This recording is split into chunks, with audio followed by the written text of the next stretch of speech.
une autre servante du diable, malgré son âge et elle avait à peine 25 ans, avait décidé de s'en prendre à mes programmes d'évangélisation. Un jour, après le culte à l'église où on m'avait consacré pasteur, elle m'avait abordé. À l'entendre, Dieu l'avait également appelée à l'évangélisation. Or, elle ne savait par où commencer.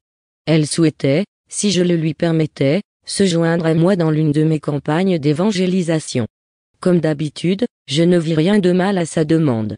Je venais de me séparer de la personne qui s'occupait de la vente de mes livres lors des campagnes d'évangélisation. Je pouvais donc la remplacer par celle-là et, entre-temps, elle pourrait en profiter pour assister à des campagnes d'évangélisation. Mais ce que j'ignorais, c'est que cette jeune fille nourrissait des projets différents, et que ses propos n'étaient que pure leurre. Mise en confiance, je l'avais entraînée à ma suite dans une de mes campagnes d'évangélisation à Bomono, petite ville du Cameroun.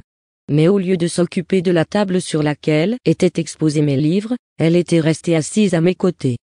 Je fus contrainte d'user de gentillesse, pour lui rappeler que sa place n'était pas là, à côté de moi. Je lui avais dit qu'il fallait qu'elle s'occupe de mes livres, mais elle avait fait la sourde oreille.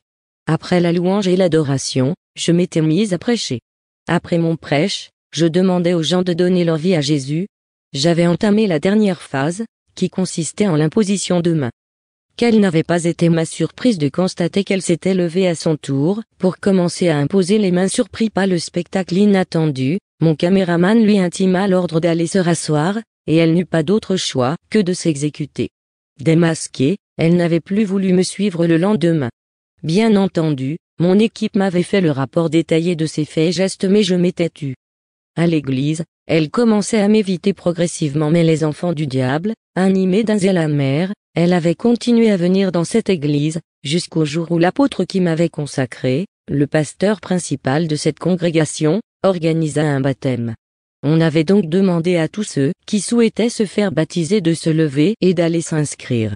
J'avais été surprise de voir mon assistante d'un jour se lever pour aller donner son nom.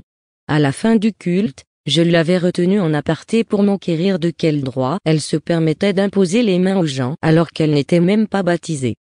Que croit-elle donc qu'elle faisait exactement ce jour-là? Une fois son vrai visage ainsi révélé, elle finit par fuir l'église. Les sorciers avaient tellement combattu mon ministère dans cette église que j'avais été obligé de leur tourner le dos. En effet, en allant me soumettre à leur leadership, je faisais des conférences, j'avais déjà écrit des livres, et j'écrivais dans un journal de la place.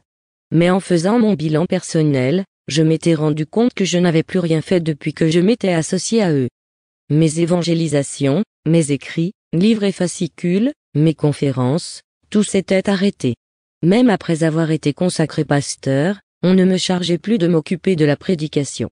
Avec Dieu, on est censé grandir et non pas régresser. J'avais donc décidé de m'éloigner de cet endroit, dans lequel je n'étais confronté qu'à des combats. Ils avaient même réussi, encore une fois, à mettre l'esprit de pauvreté sur moi. Je n'étais pas dépourvu d'argent et je n'en avais pas l'usage.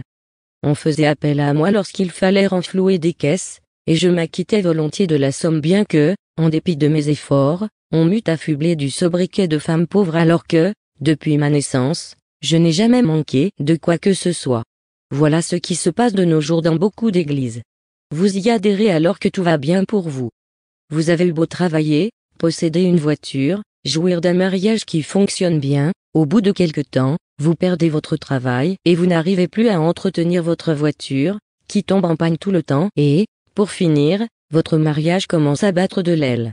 Dans ces églises, on vous parlera beaucoup du Saint-Esprit, mais en réalité, ce n'est pas le Saint-Esprit de Dieu. On ne vous parlera pas du péché, ni de la croix, pas même de la fin du monde ni du jugement dernier. Dieu voulant que je prenne conscience du ministère du diable, il m'ouvrait les yeux par rapport aux œuvres de ce dernier.